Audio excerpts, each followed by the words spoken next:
ముద్రగడ పద్మనాభం గారు రాసే లేఖల్లో ప్రభుత్వం ఆలోచన చేయవలసినటువంటి అవసరం ఉంది.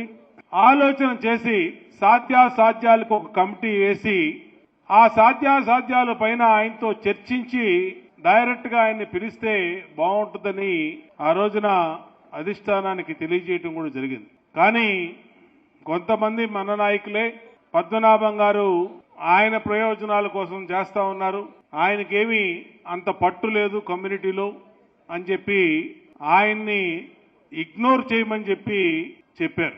తుని సభ జరిగింది. తుని సభ ఎలా జరిగిందో ఏం జరిగిందో మనందరం చూసాం. తర్వాత ఆయన గ్రామ స్థాయి వరకు ఆ ఉద్యమాన్ని తీసుకెళ్లాడు.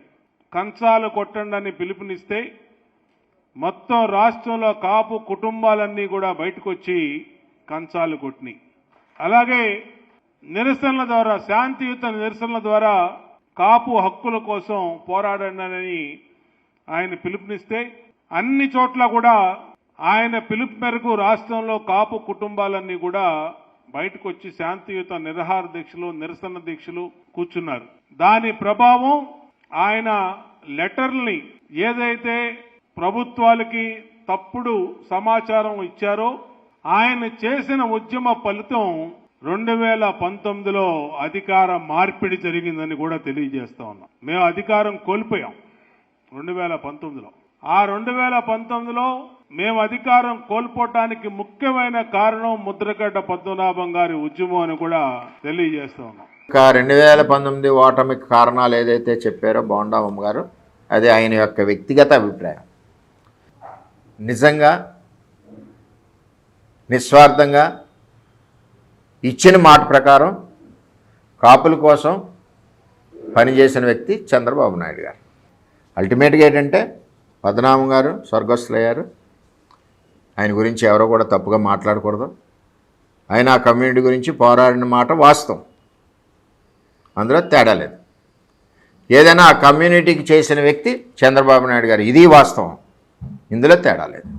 ఈ వాస్తవాలు గ్రహించుకొని పార్టీ లీడర్స్ ఎవరైనా సరే, తెలుగుదేశం పార్టీ ఉన్నవాళ్ళం, పార్టీకి ఎఫెక్టెడ్గా విమర్శ అన్నది కరెక్ట్ కాదు. పార్టీ చేసిన పని ఏదైతే ఉందో అది ప్రజల్లోకి తీసుకెళ్ళాలి, నిజాయితీగా తీసుకెళ్ళాలి. చేయకపోతే చేయలేదని చెప్తాం, దానికి కారణాలు చెప్తాం. చంద్రబాబు నాయుడు గారు ఎప్పుడు అబద్ధం ఆడరే, చేయలేకపోతే ఈ కారణాల వల్ల చేయలేదని చెప్తారు.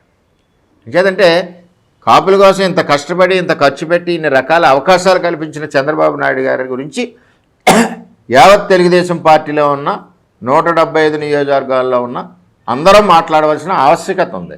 నిజాలు ప్రజలకు తెలియజేయాలి. ఎందుకంటే ఒకసారి మర్చిపోతారు, ఇలా జరిగింది, ఈ కమ్యూనిటీకి ఇలా జరిగింది, టోటల్గా అన్ని వర్గాలకి ఇలా జరిగిందని చెప్పి మనం చెప్పుకోవాల్సిన పని. మరి ఇప్పుడు వద్దాం. ఈవేళ కూటమి ప్రభుత్వంలో Telugu Desam party, Janasena party, BJP పార్టీలో ఈవేళ 25-26 బడ్జెట్లో 4,884 కోట్లు పెట్టారు. ఇది చిన్న విషయమా?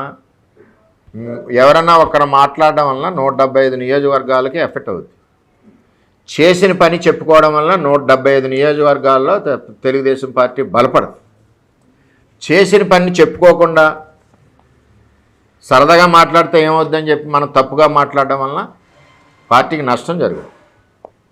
అవన్నీ కూడా మనం మాట్లాడేటప్పుడు నేను అవ్వచ్చు, నేను ఏదైనా చెప్పాలనుకున్నప్పుడు అది ఒక నష్టం జరుగుదామని ఒక ఆలోచన వచ్చినప్పుడు నా వ్యక్తిగత అభిప్రాయం ఇది, పార్టీకి సంబంధం లేదని చెప్పి నాయకులు ఎవరన్నా సరే నెక్స్ట్ మనం మాట్లాడచ్చు. 2019 ఓటమికి దీనికి ఏ విధమైన సంబంధం లేదు. దానికి ప్రత్యేక కారణాలు ఉన్నాయి. అమలు కాని హామీలని టెంప్ట్ అయ్యేలాగా ప్రజలకు చెప్పడం, పాదయాత్రలో ఊరికొక హామీ ఇవ్వడం, ఊరికో బడ్జెట్, అలాగే ఒక్కసారి ఛాన్స్ ఇవ్వండి రిక్వెస్ట్ చేసిన విధానం, ఇవన్నీ కూడా ఆయనకి కలిసి వచ్చినాయి. అంతే తప్పితే ప్రత్యేకంగా 2019 ఓటమికి బోండామ్మ గారు చెప్పిన దానికి ఏ విధమైన సంబంధం లేదు.